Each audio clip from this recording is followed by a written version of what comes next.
నమస్తే. తెల్ల జుట్టు అనే సమస్య చాలా మంది ఇబ్బంది పెడుతుంది. అలాగే గ్రేయింగ్ ఆఫ్ హెయిర్ అని కూడా అంటున్నారు. డాండ్రఫ్ ఇలాంటి సమస్యలుకి ఏం పరిష్కార మార్గాలున్నాయి? హోమియోపతిలో ఎలాంటి ట్రీట్మెంట్స్ ఉన్నాయి? ఇలాంటి విషయాలు వివరించడానికి ప్రస్తుతం మనతో పాటు ఉన్నారు ప్రముఖ homeo physician doctor Chetan Raj గారు. డాక్టర్ గారితో మాట్లాడి గ్రేయింగ్ ఆఫ్ హెయిర్ కానీ డాండ్రఫ్ గురించి పూర్తి వివరాలు తెలుసుకుందాం. నమస్తే సార్. నమస్తే మేడం. సార్, చిన్న ఏజ్‌లోనే నేను లైవ్‌గా చూసాను. 8th క్లాస్ స్టూడెంట్ మొత్తం వైట్ హెయిరే. నేను అప్పుడు అడిగినాను తనని, ఎందుకు ఇట్లా వైట్ హెయిర్ వచ్చింది? మీ మదర్‌కి కానీ, ఫాదర్‌కి కానీ ఏమైనా ఇష్యూ ఉందా? ఐ మీన్ జెనెటికల్ ప్రాబ్లమ్స్ ఏమైనా ఉన్నాయా అంటే, లేదక్క నాకే వచ్చింది. మీ స్కూల్లో ఎవరైనా ఏడిపిస్తారా మరి ఇట్లా అంటే, ఎవరు ఏడిపించరు, కానీ నాకు ఉంది కదా, నేను ఏం చేయాలి, నాకు తగ్గట్లేదు అని చెప్పినారనమాట. సో ఎందుకు సార్ చిన్న ఏజ్‌లోనే రావడానికి కారణాలు ఏంటంటారు? చూడండి, గ్రేయింగ్ ఆఫ్ హెయిర్ మీరు చెప్పేటట్టు యంగ్ పీపుల్లో, చిన్న చిన్న పిల్లల్లో కూడా చాలా ఈ మధ్య కనిపిస్తుంది. 8th క్లాసే. 8th క్లాస్ పిల్లల్లో ఏంటి, ఇప్పుడు నేను చిన్న చిన్న పిల్లల్ని కూడా చూసిన. నేను 3rd class 4th class 2nd class పిల్లలకి గ్రేయింగ్ ఆఫ్ హెయిర్ అనేది చూసిన. ఇది ఎందుకు వస్తుందంటే, ఫస్ట్ థింగ్ ఏంటంటే జెనెటిక్ కాజ్ ఉండొచ్చు. సెకండ్ థింగ్ ఇంకోటి ఏంటంటే న్యూట్రిషన్ సరిగా లేకపోతే, ఓకే, అదొకటి. మళ్ళీ థర్డ్ రీజన్ ఏముంటుందంటే, ఇప్పుడు నేను రీసెంట్గా ఇన్స్టాగ్రామ్ మీద కూడా చాలా వైరల్ అయింది ఒక పోస్ట్. ఏంది, ఒక lady 24 year old, totally grey hair, ఆమెకి టోటలీ గ్రే హెయిర్. అయితే ఆమెకి చాలా ప్రపోజల్స్ వచ్చినాయి, కానీ నువ్వు డై చేసుకోవాలి రెగ్యులర్గా అనేసి ఒక అబ్బాయి ఆమె ఎట్లుంటే అట్లా యాక్సెప్ట్ చేసిండు అనమాట. సో ఒక జెనెటిక్ డిఫెక్ట్ ఉండే ఆమెకి. వాళ్ళ మదర్కి కూడా చిన్నప్పటి నుంచి టోటల్ గ్రే హెయిర్, ఈమెకి కూడా చిన్నప్పటి నుంచి ఒక టోటల్ గ్రే హెయిర్. సో అబ్బాయి ఎట్లనే యాక్సెప్ట్ చేసిండు అనేసి they got married. Love marriage ఉండే అమ్మాయిది. సో అట్లా జెనెటిక్ కూడా ఉండొచ్చు అనమాట. ఇది జనరల్ కాజెస్ అనమాట. ఓకే, జనరల్ కాజెస్ అయితే జెనెటిక్ అనుకుందాం సార్. సో అలా కాకుండా ఇప్పుడు నా కేసులోనే చూసుకుంటే, నేను చెప్పిన కేసు గురించి, మరి దాంట్లో అసలు జెనెటిక్ ఫ్యాక్టర్స్ ఏం లేవు.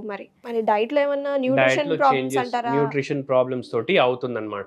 ఓకే, సో అవి రిస్టోర్ చేస్తే అది సెట్ అవుతుంది. సో ఎలా కరెక్ట్ చేయాలి సార్? డైరెక్ట్ పాయింట్కి వచ్చేద్దాం మనం. వీళ్ళకి ఎలాంటి ఫుడ్స్ మనం ఎక్కువ తినిపించాలి? న్యూట్రిషన్లో ఇంబ్యాలెన్సెస్ ఉంటే ఎలా కరెక్ట్ చేయాలి మనం? ఎలా కరెక్ట్ చేయాలంటే, చూడండి, hour hair is made up of protein. ఇప్పుడు పేషెంట్స్ నా దగ్గర వచ్చి ఏం చెప్తారు, హెయిర్ ఫాల్కి చాలా పేషెంట్స్ వస్తారు. వాళ్ళు వచ్చి ఏం చెప్తారు, ఏం పెట్టుకోవాలి, బయటికి వెళ్ళి బయట నుంచి ఏం అప్లై చేస్తే హెయిర్ ఫాల్ ఆగిపోతుందని అడుగుతారు, బయట నుంచి ఏం అప్లై చేస్తే గ్రేయింగ్ ఆగిపోతుందని అడుగుతారు. కానీ మనం ఏం అర్థం చేసుకోవాలంటే, గ్రే హెయిర్ ఏదైతే వస్తుంది అది రూట్ నుంచి వస్తుంది కదా, అవును, హెయిర్ ఫాలికల్ నుంచి వస్తుంది. సో ఆ ఫాలికల్ని మనం స్టిమ్యులేట్ చేయాలి బ్లాక్ హెయిర్ ప్రొడ్యూస్ చేసేటట్టు. సో దానికి గుడ్ ప్రోటీన్ రిచ్ డైట్ తీసుకోవాలి. మీరు నాన్ వెజిటేరియన్స్ ఉంటే రెగ్యులర్లీ ఫిష్ కన్జ్యూమ్ చేయండి. మీరు వెజిటేరియన్స్ ఉంటే లెంటిల్స్ ఎక్కువ ప్రిఫర్ చేయండి. డైలీ ఒక్కొక్క పప్పు చేసుకొని తినండి. సో ప్రోటీన్స్ ఎక్కువ తీసుకుంటారు మీరు. దాంతో హెయిర్ హెల్త్ ఇంప్రూవ్ అవుతుంది. అండ్ ఏదైతే గ్రేయింగ్ ఉంటుంది అది మెల్లమెల్లగా తగ్గుతుంది. మైక్రో న్యూట్రియంట్స్ చాలా అవసరం అనమాట గ్రేయింగ్ ఆఫ్ హెయిర్ తగ్గనికి. మీరు బయటికి వెళ్ళి అప్లై చేస్తే బయట నుంచి బ్లాకే కనిపిస్తుంది, కానీ లోపల నుంచి వచ్చే హెయిర్ అయితే వైటే ఉంటుంది కదా. అవును. సో లోపల నుంచి గ్రే హెయిర్ కాకుండా బ్లాక్ హెయిర్ అనేది రావాలి మనకు. So micro nutrient rich foods, green vegetables, ఫ్రూట్స్లో యాపిల్స్ ఎక్కువ ప్రిఫర్ చేయండి, కస్టర్డ్ యాపిల్ ఎక్కువ ప్రిఫర్ చేయండి, బనానాస్ ఎక్కువ ప్రిఫర్ చేయండి. ఇవి హెయిర్ కలర్ని కూడా నార్మల్ బ్లాక్కి తీసుకొని వస్తాయి. అదే కాకుండా స్ట్రాంగ్ కూడా అవుతుంది దీంతో జుట్టు. ఇవి రెగ్యులర్లీ మీ డైట్స్లో కన్జ్యూమ్ చేయండి.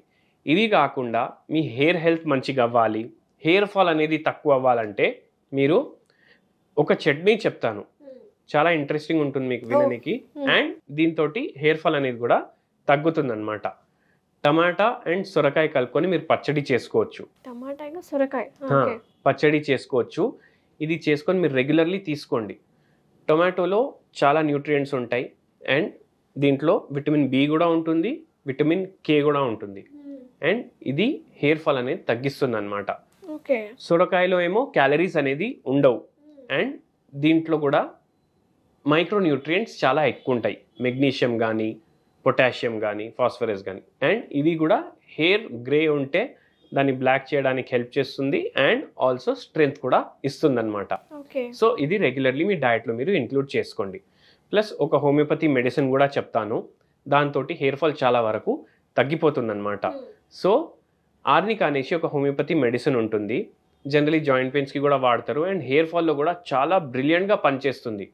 నాకు ఒకసారి ఏమైందంటే, ఒక పేషెంట్స్ వస్తారు కదా గ్రేయింగ్ ఆఫ్ హెయిర్ తోటి, మీరు డిస్కస్ చేశారు కదా, గ్రేయింగ్ ఆఫ్ హెయిర్ తోటి ఒక డెంటిస్ట్ వచ్చారనమాట నా దగ్గరికి.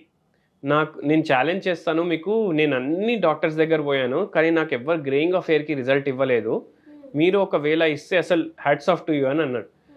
ఆ పేషెంట్కి నేను ఒక మెడిసిన్ ఇచ్చాను. మన హోమియోపతి అంటే హోలిస్టిక్ సిస్టమ్ ఉంటుంది ట్రీట్మెంట్ది, కాన్స్టిట్యూషనల్ మెడిసిన్స్ ఉంటాయి. సో ఆ పేషెంట్కి ట్రీట్మెంట్ ఇచ్చిన తర్వాత విదిన్ 3 months, అంటే లోపల నుంచి కొత్త హెయిర్ వచ్చేటప్పుడు బ్లాక్ హెయిర్ రావాలి మనకు. 3 months 4 monthsలో టోటల్ హెయిర్ బ్లాక్ అయిపోయింది అనమాట హోమియోపతి మెడిసిన్ తోటి. అండ్ ఆ డాక్టర్కి ఎంత ఇంట్రెస్ట్ వచ్చేసింది హోమియోపతిలో అంటే he started reading about homeopathy అనమాట. అట్లా సో హోమియోపతి మెడిసిన్ తోటి టోటల్ ఆ greying of hair, grey hair ఉండే ఆ డాక్టర్కి, తన ఏజ్ 31 or 32 ఉండే, టోటలీ బ్లాక్ అయిపోయింది ఆయన హెయిర్. ఓకే. సో అంత బ్యూటీ ఉంటుంది. సో ఫాస్ఫరస్ కూడా ఒక మెడిసిన్ ఉంది, అది కూడా రెగ్యులర్లీ మీరు వాడొచ్చు. గ్రేయింగ్ దాంతోపాటు కూడా తగ్గుతుంది. ఆర్నికా తోటి కూడా హెయిర్ ఫాల్ కూడా తగ్గుతుంది, గ్రేయింగ్ కూడా తగ్గుతుంది అనమాట. When coming to dandruff sir, dandruff కూడా చాలా మంది స్ప్రెడ్ అవుతుంది. ఇంట్లో ఒకళ్ళకుంటే వాళ్ళు సపరేట్ కోమ్స్ వాడుతూ ఉంటారు, కానీ అయినా సరే స్ప్రెడ్ అవుతుంది లిటిల్ బిట్. సో ఈ కంట్రోల్ చేసుకోవాలంటే ఎలా? చుండ్రు తగ్గాలంటే బెస్ట్ థింగ్, వీక్లీ మీరు థ్రైస్ హెయిర్ వాష్ చేసుకోవాలి. డస్ట్ హెయిర్లో అక్యుములేట్ అవ్వకుండా చూసుకోవాలి. మనం బయటికి పోతే డస్ట్ అక్యుములేట్ అవుతుంది. సో డస్ట్ అక్యుములేట్ అవ్వకుండా మనం చూసుకోవాలి. అండ్ రెగ్యులర్లీ హెయిర్ వాష్ చేసుకోవాలి. వీక్లీ థ్రైస్ హెయిర్ వాష్ చేసుకోవాలి. ఎండలో నిల్చొని హెయిర్ని డ్రై చేసుకోవాలి. ఓకే. అండ్ మీరు ఒకటి గుర్తుపెట్టుకోండి, మనం చాలా కెమికల్స్కి ఎక్స్పోజ్ అవుతాం. సో స్కాల్ప్ని కొద్దిగా మెయింటైన్ చేసుకుంటుంటే, హైజీన్ మెయింటైన్ చేసుకోవాలి. ఇప్పుడు మనం డైలీ ఫేస్ వాష్ చేసుకుంటాం కదా, పింపుల్స్ వస్తే డైలీ ఫేస్ వాష్ చేసుకుంటే పింపుల్స్ రావు. 2-3 times మీరు డైలీ ఫేస్ వాష్ చేస్తే. అట్లనే హెయిర్లో ఎక్కువ డస్ట్ పడకుండా, కెమికల్స్కి ఎక్స్పోజ్ అవ్వకుండా చూసుకోండి.